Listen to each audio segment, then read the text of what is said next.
ధనమున్నోడు, సంఘములో ధనమున్నవాడు ధనము లేని పేదోన్ని చిన్నచూపు చూడటం, సంఘములో జ్ఞానమున్నవాడు జ్ఞానం లేని వాడిని చిన్నచూపు చూడటం, సంఘములో ఉద్యోగము ఉన్నవాడు సంఘములో ఉద్యోగము లేని వారిని, అంటే అధికారం ఉన్నవాడు అధికారం లేని వారిని చిన్న చూపు చూడటం, బైబిల్లో రాయబడిన మాట సిగ్గుపరిచారు అని. ఇదిగో భోజనము చేసి బల్ల తీసుకునే వాళ్ళు ఆ భోజనము ముందే తినేశారు, సహోదరుల కోసం ఎదురు చూడలేదు, వాళ్ళతో కలిసి భోజనం చేద్దాము అని వాళ్ళు ఆగలేదు అంట. ముందే వీళ్ళు తినేసి పాపం వెనకొచ్చిన వాళ్ళని ఆకలితో ఉంచారు. కారణం వాళ్ళు ధనవంతులు కాబట్టి వాళ్ళు తినేశారు. వెనకొచ్చినడు పేదవాడు ఎలాగ అడగడు కాబట్టి అలా సాగింది. అందుకే ఆయన అక్కడ వాడిన పదం, మనము సహోదరుని ద్వేషించటము, సహోదరుని చిన్నచూపు చూడటము, ఇదంతా మీరు చూసినప్పుడు అసలు బైబిల్ థీమ్ ఏంటంటే బాప్తిసం తీసుకున్న తర్వాత అందులో యూదుడని లేదు, గ్రీసు దేశస్థుడని లేదు, స్త్రీ అని లేదు, పురుషుడని లేదు, నల్లోడని లేదు, తెల్లోడని లేదు, అందరూ సమానమని బైబిల్ యొక్క ప్రధానమైన ఉద్దేశం. బైబిల్లో ఒక మాటలో సమానం చేయాలి అంటే నేను అంటాను, సమానత్వాన్ని ప్రకటించటమే బైబిల్ సారాంశం. అందరూ సమానులే, నీతిమంతులు పాపులు ఇద్దరు సమానమే, ధనవంతులు పేదోళ్ళు ఇద్దరు సమానమే,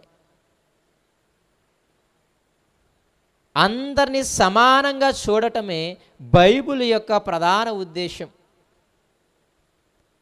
అటువంటి సమానత్వాన్ని సంఘములోకి వచ్చి మరీ పాడు చేశారు. అందుకే మీరు కూడి రావటము ఎక్కువ కీడు జరుగుతుంది తప్ప మేలు జరగటం లేదు. ఆ మాటలు మనసు పెట్టి చదవండి.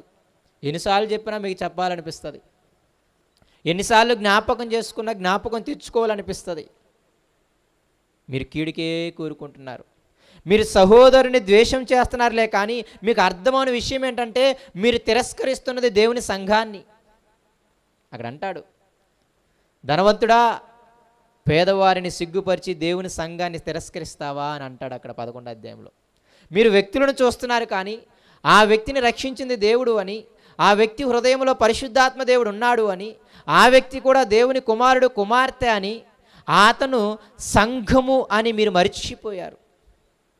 దేవుని సంఘాన్ని తిరస్కరిస్తున్నారు. అది ఎక్కడికి కనెక్ట్ అవుద్దో తెలుసా? దేవుని సంఘాన్ని తిరస్కరించడం అంటే సంఘానికి శిరస్సు అయిన యేసయ్యని తిరస్కరించడంతో సమానం. మీరు అవమానపరిచేది, సిగ్గుపరిచేది మీరు తోటి సహోదరునని మీరు అనుకుంటున్నారు. వాడేం మాట్లాడటం లేదు కదా అని మీరు అనుకుంటున్నారు. కానీ మీరు అవమానపరిచేది దేవుని సంఘాన్ని, మీరు అవమానపరిచేది ఆ సంఘానికి శిరస్సు అయిన యేసుక్రీస్తు వారిని. మీకు అది అర్థమవటం లేదు. అది చాలా పెద్ద పాపం. అందువలనే బలహీనులు, అందువలనే వ్యాధిగ్రస్తులు. అసలు ఈ రొట్టె ఏం తెలియచేస్తుంది అంటే అందరినీ సమానంగా చూసిన యేసయ్య శరీరాన్ని మనం తింటున్నప్పుడు మనము సమానంగా ఉండాలి అని చూడడం మర్చిపోయాం. యేసయ్యని జ్ఞాపకం తెచ్చుకోవడంలో అతి ప్రధాన కారణము ఆయన అందరినీ సమానంగా చూశాడు. వ్యభిచారం చేసే ఆమెను ఒకేలా చూశాడు, నీతిమంతులను ఒకేలా చూశాడు, ఇద్దరిని మేడమే అన్నాడు, గౌరవించాడు. అప్పుడప్పుడు అనిపిస్తుంది ఆయన అందరినీ సమానంగా చూశాడు. యూదులు సుంకరుల్ని పాపులుగా చూశారు కానీ, వాళ్ళని అంటరాని వారిగా చూశారు కానీ, యేసయ్య అందరినీ సమానంగా చూశాడు.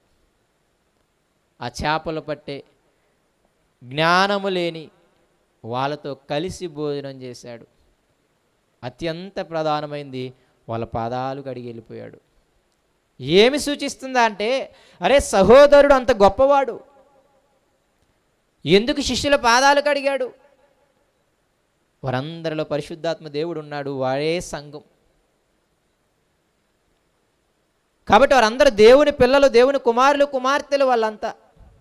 కాబట్టి ఆ సమానత్వాన్ని ఆయన చూపించి వెళితే, అందరూ సమానమని ఆయన చెప్పి వెళితే, మీ సంఘములో ఆ సమానత్వమే లేకుండా పోయింది. మీరు చిన్నగా చూస్తున్నారేమో, అది చాలా ప్రధాన కారణం. బైబిల్ థీమే అది. ఒక వ్యక్తిని తక్కువగా చూడడం మీరు చిన్నగా అనుకుంటున్నారేమో, కానీ అది అంత చిన్న విషయం కాదు.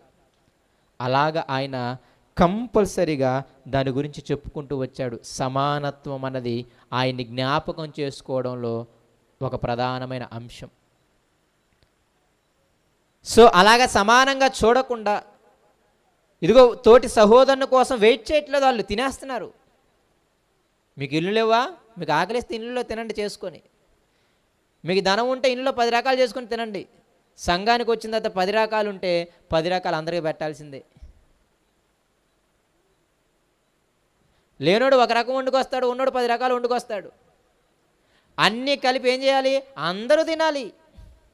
ఆదిమ సంఘం చూపించిన మాదిరే అది. ఏకాత్మ ఏక మనస్సు. వాళ్ళకు వచ్చినప్పుడు తమ ఆస్తుల్ని, చరస్థిరాస్తుల్ని తీసుకొచ్చి సంఘములో అక్కర ఉన్న వారికి పంచిపెట్టారు. మీ భాషలో చెప్పాలంటే, నా దగ్గర 0 రూపాయి లేదు, విజయన దగ్గర 10 లక్షలు ఉన్నాయి. ఇప్పుడు సంఘంలో ఎవరు గొప్పలు ఎవరు జనాలు అసమానతను చూస్తే, ఆయన ధనవంతుడు, నేను పేదోడిని. ఇప్పుడు ఇద్దరం సమానం అవ్వాలంటే ఏం చేయాలి? ఆయన 5 లక్షలు తెచ్చి అక్కర ఉన్న నాకు 5 లక్షలు ఇచ్చాడు. ఇప్పుడు ఇద్దరం సమానం. అది అక్కడ జరిగింది. అదే అక్కడ జరిగింది. సమానత్వాన్ని సంఘము సూచించింది. ఏకాత్మ ఏక మనస్సు వారు పొందుకున్నప్పుడు చేసిన ప్రధానమైన పని, అందరము సమానము. ఇదిగో వాళ్ళు నా సహోదరులే, వారి అక్కరలు తీర్చాల్సిన బాధ్యత మా మీద ఉందని మొట్టమొదటి కార్యం చేసిందే సమానంగా చూడటం. అవునా కదా? ఆదిమ సంఘం చేసిన మొట్టమొదటి పని అదేనా కదా? ప్రసంగాలు గిసంగాలు కూడా అయిన తర్వాత సంగతి. వాళ్ళకి ఎప్పుడైతే ఏకాత్మ వచ్చిందో, ఎప్పుడైతే ఏక మనస్సు వచ్చిందో, అప్పుడు వాళ్ళందరూ తమ చర స్థిర ఆస్తుల్ని అమ్మి అపోస్తుల పాదాల దగ్గర పెడితే వాళ్ళు ఏం చేశారంటే సంఘములో వారి వారి అక్కరి కొలది పంచిపెట్టారు. అంటే అర్థం ఏంటంటే మీరందరూ సమానం. ఆ ధనవంతులు ఏం చెప్పారు తెలుసా? మనందరం సమానం. ఏమీ లేనోడికి వాడిని చూసి కొంచెం అనిపించవచ్చు, అయ్యో మీరు అంతైనా పెద్దోళ్ళు కదా అని ఏమీ లేనోడు అని ఉండొచ్చు. ఎమ్మట ఆయన ఏమంటాడు తెలుసా? అలా ఏమి లేదు, లోకపరంగా పెద్దన్నేమో కానీ దేవునిలోనికి వచ్చిన తర్వాత మన ఇద్దరం వేసే రక్తములో కడగబడిన తర్వాత మన ఇద్దరము సమానమే. ఆ సమానత్వాన్ని కంపల్సరీగా బైబిల్ చాలా నొక్కి ఒక్కానించి చెప్పింది. ఆత్మ ఉంది అని అనడానికి ఒక ప్రధాన కారణం, నేను ఆత్మను కలిగి ఉన్నాను, నాలో పరిశుద్ధ ఆత్మదేవుడు ఉన్నాడు అని నోరేసుకొని మైకేసుకొని చెప్పాల్సిన అవసరం ఏమీ లేదు. అందరిని సమానంగా చూస్తే నీ చేతులు నా చేతులే ఇంకొక వ్యక్తితో చెప్తాయి, ఇతడు ఆత్మ సంబంధి అని. ఆ సమానత్వాన్ని తీసేశారు సంఘము. అది చాలా ప్రమాదకరమైన స్థితి. తర్వాత అయోగ్యముగా చేతులు వేయడం అంటే ఒక 5 కారణాలు మనం చూసాం. ఇదిగో 10వ అధ్యాయము, వాళ్ళందరూ కూడా బాప్తిసం తీసుకున్నారంట ఇజ్రాయేలీలు. ఎలాగూ? నీటిలో నడిచి, ఎలాగూ? సముద్రం కింద మేఘము కింద వెళ్ళి. అంటే బాప్తిసం అంటే రక్షణకు సూచన. బాప్తిసం అంటే దేవుని యొక్క అధికారాన్ని, ఆయన బాహుల్యాన్ని, ఆయన బలాన్ని, ఆయన శక్తి సామర్థ్యాన్ని రుచి చూడడం అని అర్థం. అందరూ బాప్తిసం తీసుకుంటారు. ఎందుకు తీసుకుంటారో తెలుసా? ఈయన మామూలు దేవుడు కాదని తెలిసిన తర్వాతే. అవునా కదా?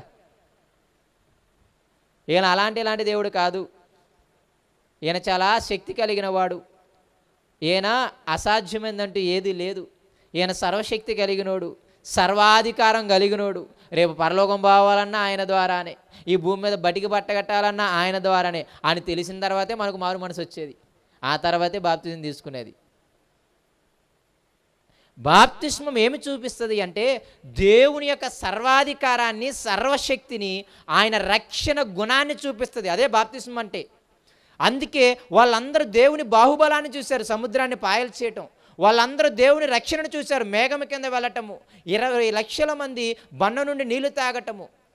అందుకే సముద్రం అద్దరికి వెళ్ళిన తర్వాత వాళ్ళు స్తుతించారు, వేల్పులలో నీ వంటి వేల్పుడు లేడు అని. అంటే అర్థమేంటి తెలుసా?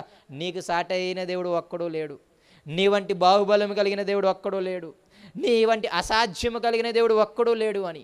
అంటే బాప్తిస్మం అంటే అర్థం ఏంటి అంటే దేవుని యొక్క శక్తి సామర్థ్యాలను చూపించి ఆయన రక్షణకి గుర్తు. వాళ్ళందరూ రక్షణను చవి చూశారు సముద్రంలో నడిచి.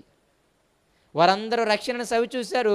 ఒకే బండలోనిది తాగి ఒకే ఆత్మలోనిది పానీయము చేసి. ఎక్కడెక్కడ పోలిక చేశాడో మనకు అనవసరం, మొత్తానికి పోలిక చేశాడు అంతే పౌలు. బాప్తిస్మేం లేదు కదా, అప్పుడు బాప్తిస్మం అంటే నేను చెప్పలేను. పౌలు గారు చెప్పారు అక్కడ వాళ్ళు బాప్తిస్మం తీసుకున్నారు అని. అది రక్షణకు సూచన, దేవుడు అర్థమయ్యాడు అనడానికి సూచన. అలా తీసుకొని కూడా వాళ్ళు ఏం చేస్తారు తెలుసా? జనులు తినటానికి త్రాగటానికి ఆడుటకు లేచిరి అంటే అర్థమేంటి తెలుసా? మొట్టమొదటి పాపము చెడ్డవాటి మీద మనసు ఉంచటం. మొట్టమొదటి పాపం ఏంటి? చెడ్డవాటి మీద మనసు ఉంచటం, తిండిబోతులుగా తిరుగుబోతులుగా ఉండటం అన్నమాట.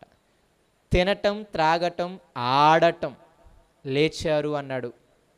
మొదటి పాపము వాళ్ళందరూ తినటానికి త్రాగటానికి ఆడుటకు జనులు లేచారు అంటే చెడ్డ వాటి మీద మనసు ఉంచటం, ఉపయోగం లేని వాటి మీద మనసు ఉంచటం, ఇదిగో అల్లరితో కూడిన ఆటపాటలు దేనికి పనికిరాని వాటి మీద మనసు ఉంచటం. అది మొదటి పాపం. రెండవ పాపం విగ్రహారాధన చేయటం. మూడవ పాపం వ్యభిచారము చేయటం.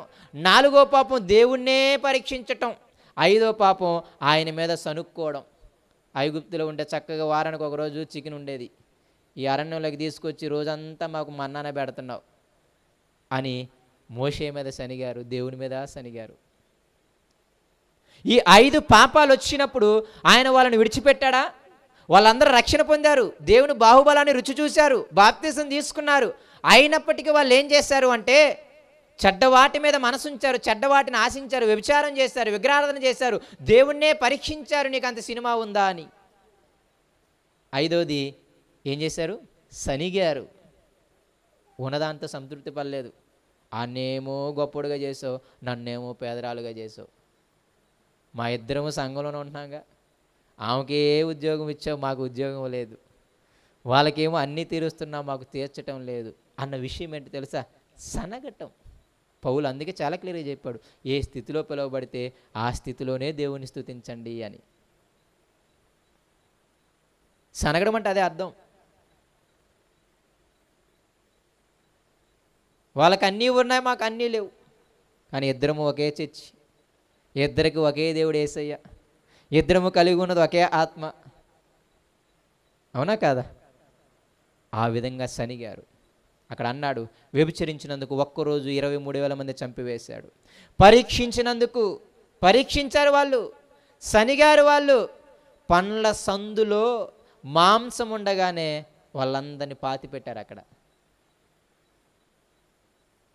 అవునా కాదా? కీర్తన గ్రంథం చదివితే భయం వేస్తుంది. ఇంతకుముందు మీకు చెప్పినప్పుడు మాకు మాంసం కావాలి, మాంసం కావాలని. అసలు ఇవ్వగలడా? 20 లక్షల మంది పోషింపగలడా ఈ అరణ్యములో?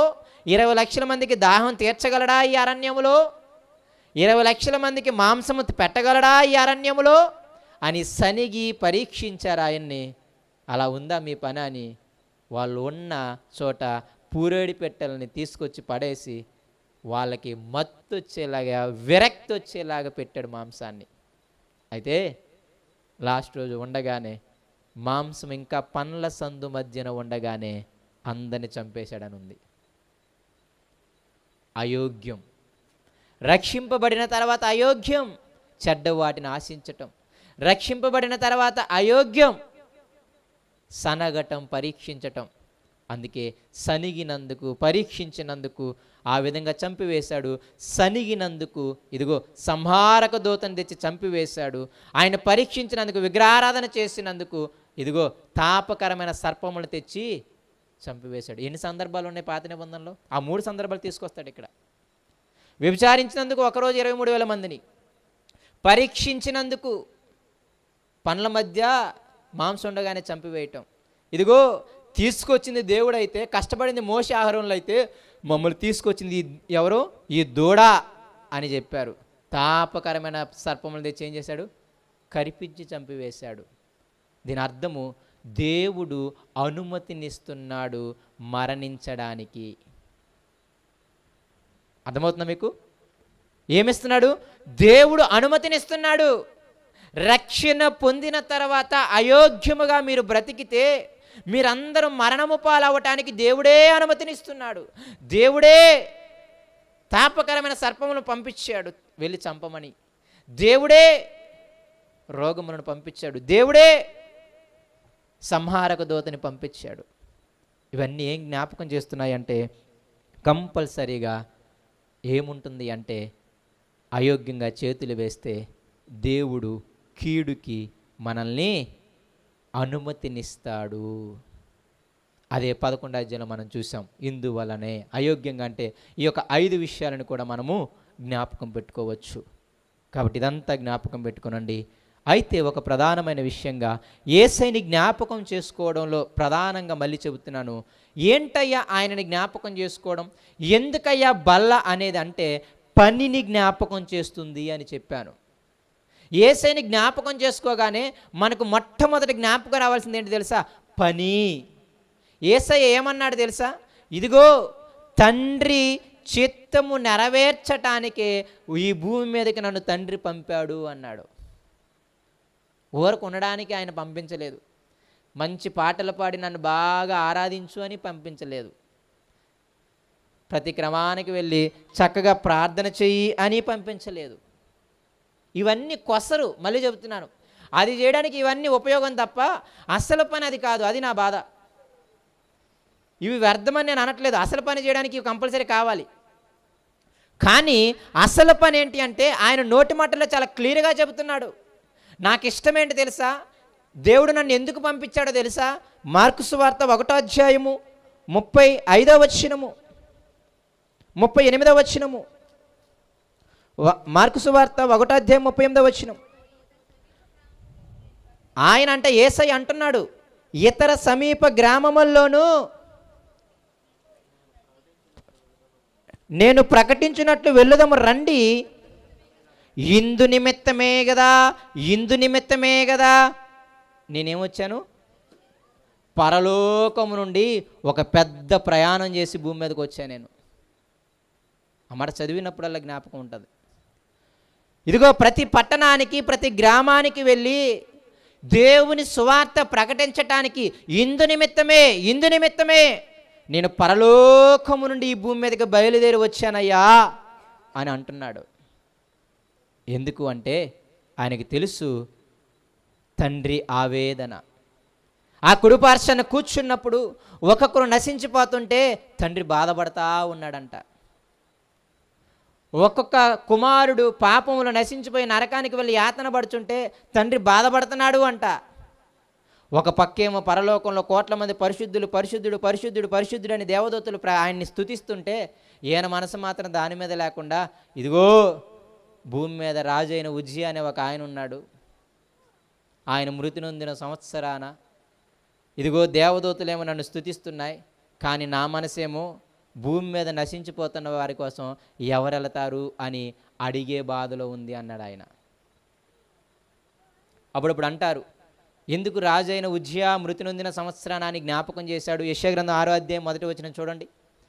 ఎందుకు ఆయన్ని జ్ఞాపకం చేసి ఆ పరలోకంలో ఆయన పొగుడుతున్నారని జ్ఞాపకం చేసి ఎందుకన్నాడు అంటే, అప్పుడప్పుడు ఈ విధంగా అంటారు, రాజైన ఉజ్జియా చాలా మంచిగా దేవుళ్ళు ఎదిగిన వాడంట, కానీ చివరిలో మళ్ళీ తప్పిపోయిన వాడంట. రాజైన ఉజ్జియా మొదట్లో చాలా బాగా దేవుళ్ళు ఎదిగిన వాడంట, చివరిలో తప్పిపోయిన వాడంట. ఈ భూమి మీద మనుషులందరూ ఎలా ఉంటున్నారు అంటే, ఇలాగా మేలు చేసినప్పుడు, ఉపకారం చేసినప్పుడు, వ్యాధిని తగ్గించినప్పుడు, లేకపోతే బాగు చేసినప్పుడు, లేకపోతే పెళ్లి చేసినప్పుడు, ఉద్యోగం ఇచ్చినప్పుడు నాలో కొంచెం భక్తిగా ఉంటున్నారు, కానీ అది అంతం వరకు మాత్రము కొనసాగించబడటం లేదు. కానీ అంతం వరకు కొనసాగించిన వాడే రక్షింపబడును అనేది ఆయన లా అన్నమాట. అంతం వరకు సహించిన వాడే రక్షింపబడును అనేది ఆయన యొక్క లా, ఆయన యొక్క రూల్ అది. కానీ ఆ లాకి ఎవరు కూడా అంతం వరకు ఉండలేకపోతున్నారు. అందుకు ఆయన ఏమంటున్నాడంటే, అక్కడ సందర్భం మీరు చదివినప్పుడు, రాజైన ఉజ్జియా మృతి నొందిన సంవత్సరం అని చెప్పి తర్వాత పరలోకంలో నన్ను దేవదూతలు ఏం చేస్తున్నాయి? అందరూ నన్ను స్తుతిస్తున్నారు, కానీ కింద నేను మాత్రం ఏం చేస్తున్నాను తెలుసా? ఎవడెళ్తాడా అని అడుక్కుంటున్నాను అంటున్నాడు దేవుడు. మా నిమిత్తం ఎవడెళ్తాడు? ఆ మాట చదివినప్పుడల్లా తండ్రి, కుమార, పరిశుద్ధాత్మల యొక్క ఆవేదన మనకు అర్థమవ్వాలి. మా నిమిత్తం తండ్రికి ఆవేదనే, కుమారునికి ఆవేదనే, పరిశుద్ధాత్మ దేవునికి, ఆ ముగ్గురికి ఆవేదనే ఒక వ్యక్తి నశించిపోయి నరకానికి వెళుతున్నప్పుడు. అలా నశించిపోకుండా ఉండాలి అంటే వారిని కాచే కాపరుండాలి. వాళ్ళని కాచే కాపరుండాలి. వాళ్ళని అంతం వరకు నిలబెట్టగలిగే ప్రతి ఆదివారము వారికి దేవుని మాటలు జ్ఞాపకం చేసి వాళ్ళని మళ్ళీ దేవునిలో బ్రతికేలా చేయాలనే ఆశ కలిగించే మంచి కాపరులు ఉండాలని ఆయన కోరిక. ఎవరెళతారు? మళ్ళీ చెబుతున్నా, దేవుడు మాత్రం చేయడు. దేవుడు చేయడు. ఒక మనిషి ద్వారా చేయించటము ఆయన పని. దేవుడు మనల్ని స్థిరంగా చేయుడు. ఒక మనిషి ద్వారానే మనల్ని స్థిరపరుస్తాడు. ఆ మనిషి ద్వారానే, ఆ మనిషి మాట్లాడే వాక్యము ద్వారానే మనల్ని స్థిరపరుస్తాడు. దాని అర్థం దేవుడు పట్టించుకోవడానికి ఉద్దేశము కాదు, ఆయన పెట్టిన క్రమం అది. ఆ బాధని కల్లారా చూశాడు. ఎవరెళతారు నా నామ నిమిత్తం, ఎవరెళతారు నా నామ నిమిత్తం అని ఆ బాధను చూసిన యేసయ్య ఇక ఆయనే తనంతట తాను నేను వెళతాను అన్నాడు. యెషయా వెళ్తానన్నాడు. ముందుకెళ్ళిన తర్వాత ఇదిగో ముద్దు నుండి ఒక చిగురు పూడుతుంది అన్నాడు 7వ అధ్యాయంలో. ఆ చిగురు యేసు ప్రభుల వారే.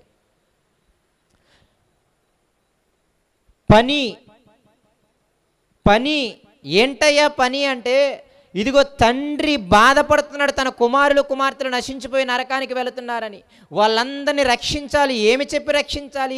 వాళ్ళకి దేవుని మాటలు చెప్పి రక్షించాలి. వాళ్ళందరినీ దేవునిలో ఉండేలా చేసి రక్షించాలి. వాళ్ళందరి యొక్క నడవడిని మార్చి రక్షించాలి. ఇదంతా చేస్తేనే తండ్రి ఆనందపడతాడు.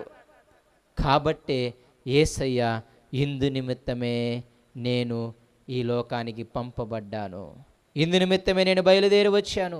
ఎందు నిమిత్తం అంటే నా తండ్రి బాధను తీసేయడానికి, అనగా తన బిడ్డలకి సువార్త చేసి వారిని రక్షణ మార్గంలోకి నడిపించటానికే నేను వచ్చాను అన్నాడు. మనం యేసయ్యని జ్ఞాపకం చేసుకోవడం అంటే ఏంటో ఆలోచిస్తున్నాం. ఆ బల్లలో యేసయ్యని జ్ఞాపకం చేసుకోవడం అంటే ఏంటి? పనిని జ్ఞాపకం చేసుకోవడం, యేసయ్య చేసిన పని. అందుకే ఆయన రక్షించడం కోసం ఎలా వెళ్ళాడు తెలుసా? అప్పుడప్పుడు అనిపిస్తుంది నేను కూడా ఒకరికి చెప్పడానికి వెళ్ళలేమో, కానీ యేసయ్య ఒక్కడి కోసం కూడా అద్దరి దాటి వెళ్ళిన సందర్భాలు ఉన్నాయి. అప్పుడప్పుడు అనిపిస్తుంది వాళ్ళ దగ్గరికి వెళ్ళయ్యా, ఆయన దగ్గరికి వెళ్ళయ్యా అంటే ఒక్కడి దగ్గరికి ఏం వెళ్తాంలే అని మన నోరులు ఎన్నిసార్లు పలుకుంటాయో. కంపల్సరీ పలుకుంటాయి. కానీ గెరాసేనుల దేశము దాటి ఒక్కడి కోసం వెళ్ళాడు ఆయన. గెరాసేను ఒక దేశాన్నే దాటి, మన భాషలో అనుకుందాం, ఆ సమాధుల దగ్గర ఆ యొక్క సంఖ్యలతో బంధింపబడి తరచుగా తన్ను తాను రాళ్లతో కొట్టుకుంటూ గాయపరుస్తూ అక్కడ నశించిపోతున్నాడే. అప్పుడప్పుడు చూడండి, నీ కుమారుడు అలా అయిపోతే అప్పుడు తెలుస్తుంది నీకు బాధ. ఓ పిచ్చోల్లాగా నీ ఇంటిలో కాకుండా నీ ఇదిగో సమాధుల దొడ్డిలో సంఖ్యలు వేయబడి రాళ్ళతో కొట్టుకుంటూ రక్తం వచ్చేలా కొట్టుకుంటూ పిచ్చుడుగా బిహేవ్ చేస్తే అప్పుడు తెలిసేదేమో తండ్రి బాధ అనిపిస్తుంది. అవి అర్థం అవడానికి అప్పుడప్పుడు పిల్లల్ని అంగవైకల్యంగా పుట్టిస్తున్నాడేమో కూడా అనిపిస్తుంది. అయినా మనకి బోధపడదు. ఆ తండ్రి వేదన అర్థమవుతుందేమో అని అలా కూడా అనిపిస్తూ ఉంటుందన్నమాట. అలాంటి ఒక్కని రక్షించడానికి ఆయన అద్దరికి వెళ్ళాడు. ఇదిగో పుట్టు గుడ్డివాడిని ఆ యూదులు తోలేస్తే, వెలివేస్తే యేసయ్యని ప్రవక్త అన్నాడు అని, యేసయ్యని దేవుడు అన్నాడు అని, ఆయన నీతిమంతుడు అన్నాడు అని, మీరందరూ పాపాత్ములు అన్నాడని చెప్పి ఆ పరిసయ్యులు సద్దుకాయలు ఏం చేశారు తెలుసా? అతన్ని వెలివేస్తే ఆ ఒక్కడిని వెతుక్కుంటూ వెళ్ళాడు. అతన్ని కనుగొని, నేను దేవుణ్ణి నమ్ముచున్నావా అన్నాడు. నువ్వెవడో దేవుణ్ణి నమ్మడానికి అన్నాడు. నీకు చూపునిచ్చింది నేనే అన్నాడు. అయితే నేను నమ్ముచున్నాను అన్నాడు. ఆ ఒక్కడిని రక్షించటానికి వెళ్ళాడు. అలాగే ఆ ఒక్క ఆమెను రక్షించడానికి సమరయ స్త్రీ దగ్గరికి వెళ్ళాడు. అప్పుడప్పుడు అనిపిస్తుంటుంది, ఒకరి దగ్గరికి వెళ్ళి సువార్త చేయడానికి మనకి ఎంత బాధ అనిపిస్తుందో. ఈ మాట చదివినప్పుడు మళ్ళీ ఒకసారి జ్ఞాపకం వస్తుంది అనమాట. మనుషులుగా మర్చిపోతాం మనం కూడా. ఒక ఇద్దరు ముగ్గురు ఫ్యామిలీ ఉంటే రండి చెప్పండి నేను వస్తానంటాం. అప్పుడప్పుడు మీ చుట్టుపక్కల 4 ఒక 2 3 గ్యాదర్ చేయండి వస్తాము అంటే తప్పు అన్నది నా ఉద్దేశం కాదు. అక్కడ విశ్వాసుల సోమరితనం కూడా ఉంటుంది. ఒకరు అన్నారని చెప్పి ఇంక వీళ్ళు పిలవరు అనమాట ఎవరిని. వీళ్ళెళ్ళి ఎవరిని గ్యాదర్ చేయరు. వీళ్ళెవరికి ఇది అమ్మ దేవుని మాటలు నేను చెప్పరు. మళ్ళీ ఈ మాటని అలా వాడుకుంటారనమాట. అలా తప్పుగా వాడుకోమాకండి, అది కాదు దాని ఉద్దేశం. ఒక వ్యక్తి మారడం అవసరమైనప్పుడు ఆ వ్యక్తి కోసం యేసయ్య వెళ్ళాడు. పని ఎంత ధ్యాసించాడు మీరు చూడండి, అర్థమవుతుందా? పరలోకము నుండి భూమి మీదకి వచ్చి ఒక పని నిమిత్తం నేను వచ్చాను, ఆ పని చేయడం కోసం గుంపుల్లో ప్రకటించడమే కాదు, బహుజన సమూహంలో ప్రకటించాడు ఆయన. వేల మంది త్రొక్కిసలాట జరిగే గుంపుల్లో కూడా ప్రకటించాడు ఆయన. కానీ దానికే కేవలం పరిమితం అవ్వలేదు ఆయన. అందులో ఎక్కువ చెత్త ఉంటుందని ఆయనకు కూడా అర్థమైంది.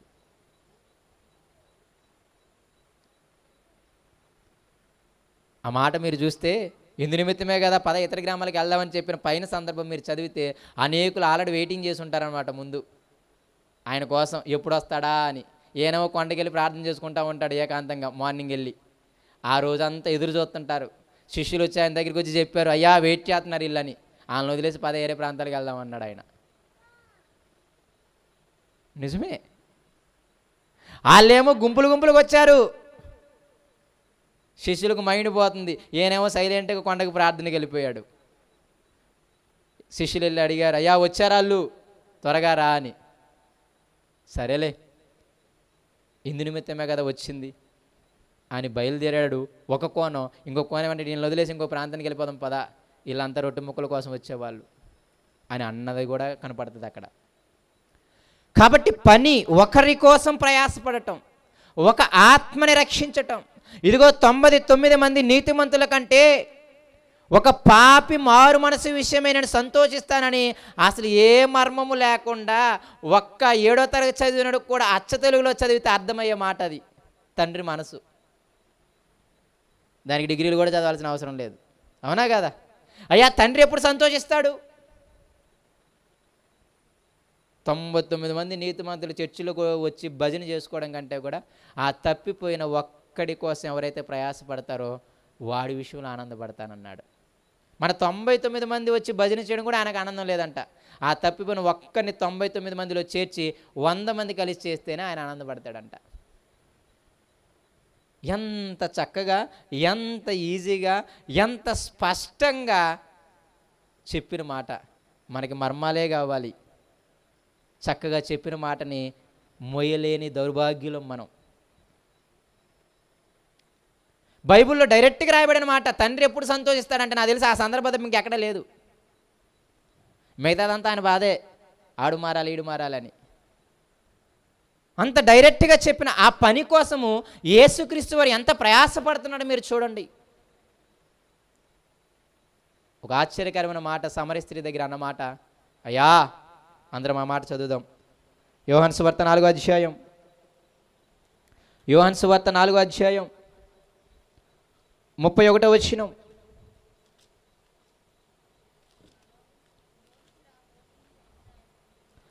బోధకుడా భోజనము చేయమని ఆయనను వేడుకొన్నారు శిష్యులు. అందుకు ఆయన ఏమన్నాడు తెలుసా?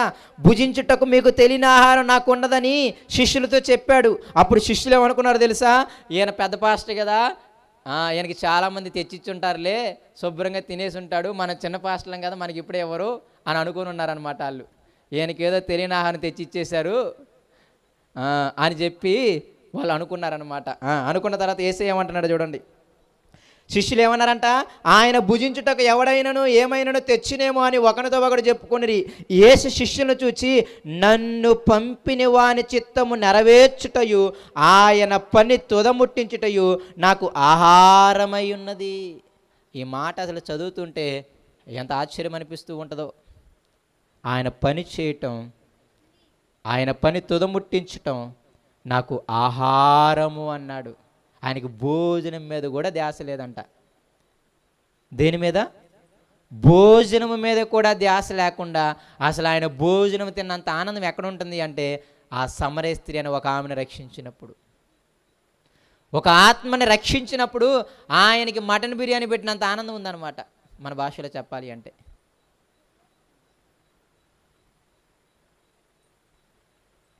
ఆయనకి ఎంత ఆనందం ఉందో మీరు చూడండి. ఇదిగో ఇందు నిమిత్తమే కదా నేను వచ్చాను, ఆ పనిని తుదముట్టించడానికే కదా నేను వచ్చాను.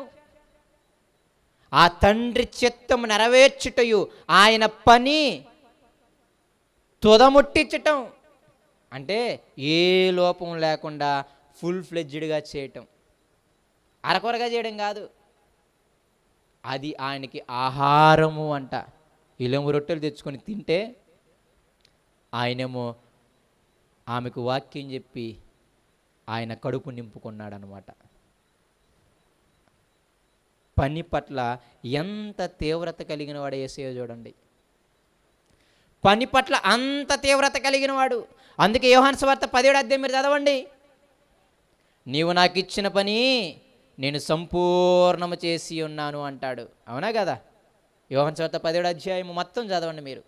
4వ వచనం అనుకుంటూ ఉంటుంది. నీవు నాకు ఇచ్చిన పని అది. అసలు దేవుణ్ణి మహిమపరచడం అంటే అర్థం ఏంటి తెలుసా?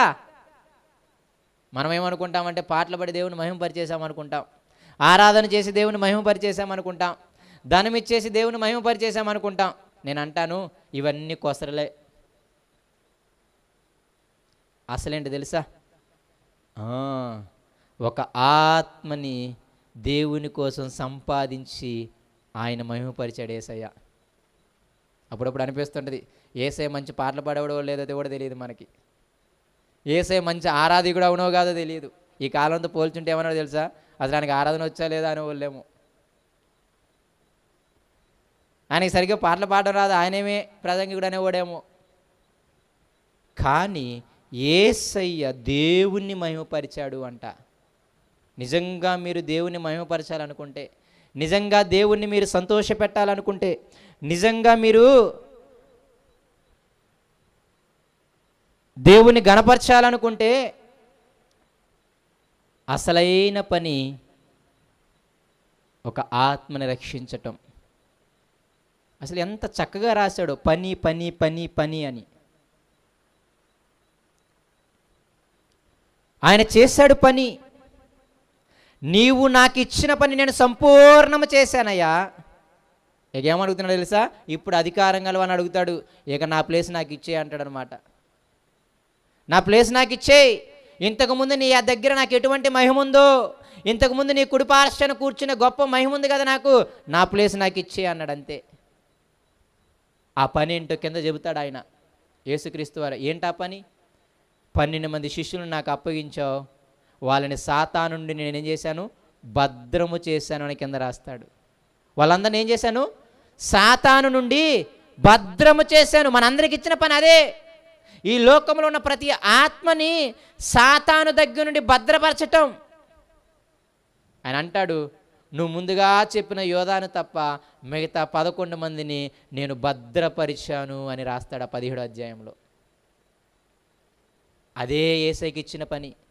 17వ అధ్యాయం బాగా మనసు పెట్టి చదవని ఇంటికి వెళ్ళిన తర్వాత. నీవు నాకు అప్పగించావయ్యా ఈ పని, ఆ పనిని నేనేం చేశాను? చక్కగా ఇచ్చాను. చూడండి 14వ వచనము, 17వ అధ్యాయం 14వ వచనం. వారికి అంటే శిష్యులకు నీ వాక్యం ఇచ్చి ఉన్నాను, నేను లోక సంబంధిని కానట్టు వారును లోక సంబంధులు కారు గనుక లోకము వారిని ద్వేషించును. నీవు లోకము నుండి వారిని తీసుకొని పొమ్మని నేను ప్రార్థించటం లేదు, కానీ దుష్టుని నుండి వారిని కాపాడమని ప్రార్థించుచున్నాను. ఎంత బాగా చెప్పాడో.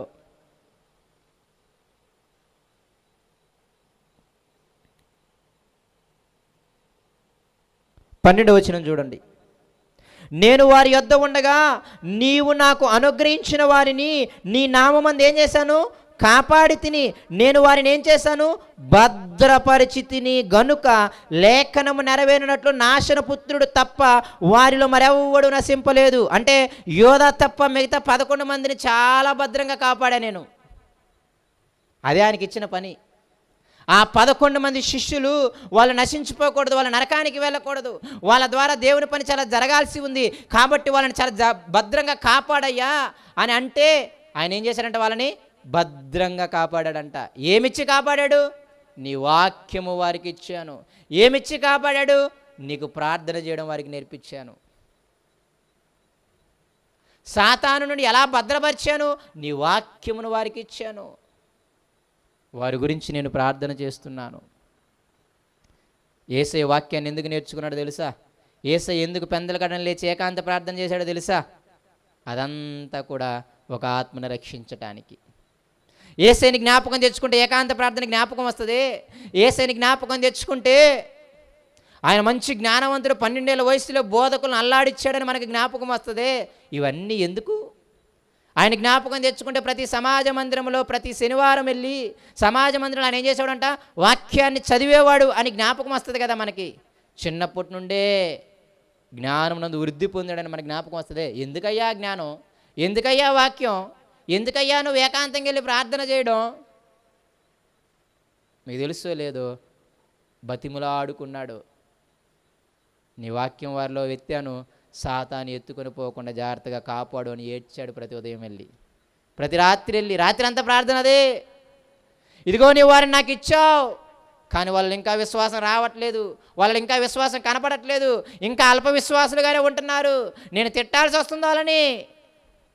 ఎన్ని మాటలు చెప్పినా సరే వాళ్ళకి ఇంకా బోధపడటం లేదు వాళ్ళకి అని చెప్పి రాత్రింబగళ్ళు దేవుని దగ్గర ఏడ్చాడు ప్రార్థనలో, అయ్యా వారిని కాపాడు అని. ఏకాంత ప్రార్థన, వాక్యం ఇవన్నీ దేనికి ఉపయోగపడాలి అంటే ఒక ఆత్మని రక్షించటానికి. అందులో నీ ఆత్మ నా ఆత్మ కూడా ఉంటుంది. ప్రార్థన ఎందుకు? వాక్యం ఎందుకు? నువ్వు నేను గొప్పవాళ్ళం అని చెప్పుకోవడానిక? నువ్వు నేను మంచి విశ్వాసం అని పేరు పొందడానిక? లేదు లేదు. అవన్నీ సాతాను నుండి నిన్ను నీవు భద్రం చేసుకోవడానికి, అవి వేరే వారికి నేర్పించి వారిని సాతాను నుండి భద్రపరచుకోవడానికి. అందుకు వాక్యం, అందుకు ప్రార్థన. పనిని తుదముట్టించటం యేసయ్యకి ఆహారము. ఓ మాట చెబుతాను, యేసయ్యని ప్రేమించడానికి కారణం ఏంటి తెలుసా? ఇందువలననే ఆయనని ప్రేమించాడంటాడు. ఈయన నా ప్రియకుమారుడు అని యేసయ్య పలికాడు. యేసయ్య గురించి దేవుడు పలికాడు కదా బాప్తిజం తీసుకున్నప్పుడు. ఎందుకు పలికాడు? యేసయ్య పరిశుద్ధుడనా? యేసయ్య పవిత్రుడనా? యేసయ్యకి బాగా వాక్యం వచ్చు అనా? యేసయ్య మంచి ప్రార్థనాపరుడనా? అవన్నిటికంటే కూడా నేను అంటాను, అవన్నీ ఎందుకోసం అంటే ఒక ఆత్మను రక్షించడానికి ఆయన ఉపయోగించాడు. మీకు తెలుసో లేదో, వాక్యం ఎందుకు నేర్చుకోవాలంటే ఇంకొక వ్యక్తికి చెప్పడానికి, ప్రార్థన ఎందుకు నేర్చుకోవాలంటే ఇంకొక వ్యక్తి గురించి ప్రార్థించడానికి, పరిశుద్ధంగా ఎందుకు బతకాలంటే ఇంకొక వ్యక్తికి మాదిరిగా ఉండడానికి. నువ్వు చెప్పినప్పుడు నీకే సరిగ్గా లేదు, నువ్వు నాకేం చెప్తావని అనకుండా ఉండడానికి బ్రతకాలి మనం. అవునా కదా? ఇవన్నీ ఒక ఆత్మను రక్షించడానికి. ఇవన్నీ ఒక ఉద్యోగం సంపాదించడానికి అన్ని క్లాసులు అన్నమాట. నువ్వు ఎంటెక్లు చేసి, బీటెక్లు చేసి, పీజీలు చేసి ఇంట్లో ఖాళీ కూర్చున్నావు అనుకో, మీ అమ్మా నాన్నలకి ఒక పెద్ద 10 లక్షలు, మన భాషలో చెప్పాలంటే ఏంటి తెలుసా, పెద్ద బొక్క అన్నమాట చదివించడానికి. అంతేనే కదా? నువ్వు ఇంట్లో సోమరుగా కూర్చోడానికి నిన్ను లక్షలు పెట్టి చదివించడం ఎందుకు చెప్పు? ఇవన్నీ దేనికి ఉపయోగపడాలి అంటే ఉద్యోగం వచ్చి వాళ్ళని పోషించటానికి. సేమ్ అంతే. పని చేయడానికే ప్రార్థన, పని చేయడానికే వాక్యం నేర్చుకోవడం, పని చేయడానికే పరిశుద్ధంగా బతకడం. ఆ పని ఒక ఆత్మని రక్షించటం. ఆ ఆత్మలో నీ ఆత్మ ఉంది, నా ఆత్మ ఉంది. ఆ ఆత్మలో నీ కుటుంబం, నా కుటుంబం కూడా ఉంది. అందుకే చాలా క్లియర్ కట్గా యేసయ్య ఆ పని మీదే ఉన్నాడు ఆయన. చివరి మాట అందరం కూడా యోహాను సువార్త 10వ అధ్యాయము 17వ వచనానికి వద్దాం. యోహాను సువార్త 10వ అధ్యాయం 17వ వచనం.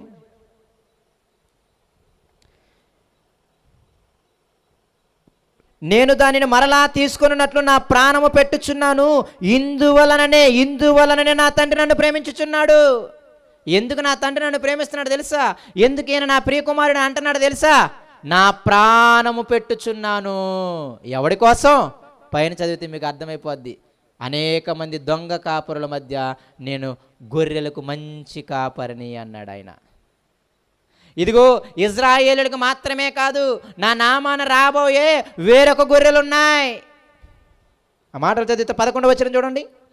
నేను గొర్రెలకు మంచి కాపరిని. మంచి కాపరి గొర్రెల కొరకు ఏం చేస్తాడు? తన ప్రాణము పెడతాడు. 15వ వచనం చదవండి. తండ్రి నన్ను ఎలాగూ ఎరుగును, నేను తండ్రిని అలాగూ ఎరుగుదును, అలాగే నేను నా గొర్రెలను ఎరుగుదును, నా గొర్రెలు నన్నును ఎరుగును, మరియు గొర్రెల కొరకు నా ప్రాణము పెట్టుచున్నాను. ఈ దొడ్డివి కానీ వేరే గొర్రెలు కూడా నాకు కలవు. అవే అన్యులు. ఈ దొడ్డివి కానీ వేరే గొర్రెలు కూడా నాకు కలవు. వాటిని కూడా నేను తోడుకొని రావలను. అవి నా స్వరము వినును. అప్పుడు మంద ఒక్కటియు గొర్రెల కాపరి ఒక్కడును అగును. ఇజ్రాయేలు మాత్రమే కాదు నా మంద, వేరొక మంద ఉంది అన్యులు. అప్పుడు ఈ రెండింటి కలిపి ఏమంటాను, వీళ్ళిద్దరి కోసం నేను ప్రాణం పెడతాను. అప్పుడు కాపరి ఒక్కడవుతాడు, మంద ఒక్కటవుతుంది. కిందకి వెళ్ళిన తర్వాత ఇందువలననే తండ్రి నన్ను ప్రేమించుచున్నాడు. అటు ఇజ్రాయేలులను ఇటు అన్యులను ఇద్దరిని కాపాడటం కోసం, వారందరి కోసం నేను ప్రాణం పెడుతున్నానయ్యా. అందుకు దేవుడు నన్ను ప్రేమిస్తున్నాడు అన్నాడు. అప్పుడప్పుడు అంటాను, నిన్ను నన్ను ప్రేమించాలి అంటే, నీ కుమారుని నీ కుమార్తెని ప్రేమించాలి అంటే, నీ భర్తను ప్రేమించాలి అంటే, వాని ఆత్మను ఇంకొకందరి ఆత్మలను రక్షించాలనే పని తెలిసి ఉండాలి.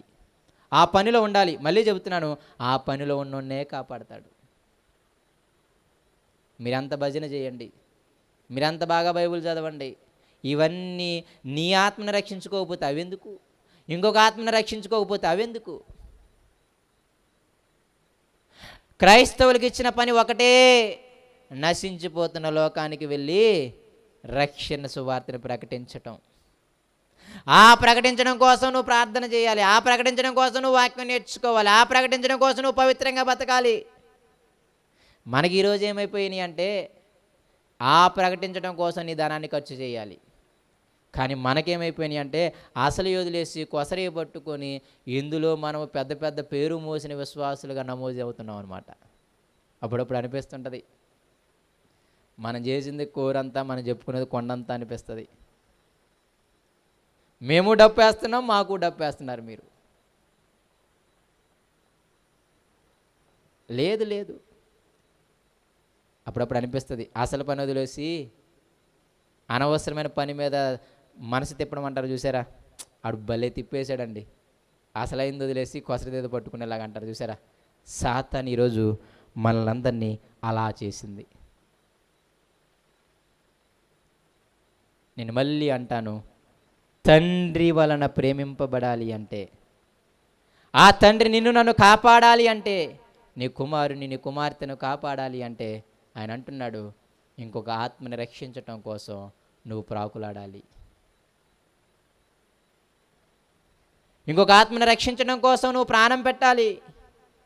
ఇందువలన మాత్రమే దేవుడు నన్ను ప్రేమించాడు, లేకపోతే నన్ను చూసి కూడా నువ్వు ఎవడనేవాడేమో. కాబట్టి ఆ మాటని జ్ఞాపకం పెట్టుకోండి. బల్ల పనిని జ్ఞాపకం చేస్తుంది. యేసుని జ్ఞాపకం చేసుకోవడం అంటే ఇది కూడా చాలా ప్రధానమైనది. ఇదే ప్రధానమైనది. ఇలా రక్షించడం కోసం సమానంగా చూస్తారంతే, ఇలా రక్షించడం కోసం వాక్యం చదవాలంతే, ఇలా రక్షించడం కోసం మాదిరిగా బతకాలంతే, ఇలా రక్షించడం కోసమే సంఘంలో ప్రతి ఒక్కరిని సమానంగా చూడాలి, లేకపోతే బయట వాళ్ళకి మీకు తేడా ఏముంది అంటారని. ప్రతిదీ ఆత్మరక్షణ. బాబోయ్, దీనికోసం పరలోకం నుండి భూలోకం రావాల్సి వచ్చింది. లేకపోతే మనందరము అయోగ్యంగా చేతులు వేసిన వారమే. కాబట్టి దయచేసి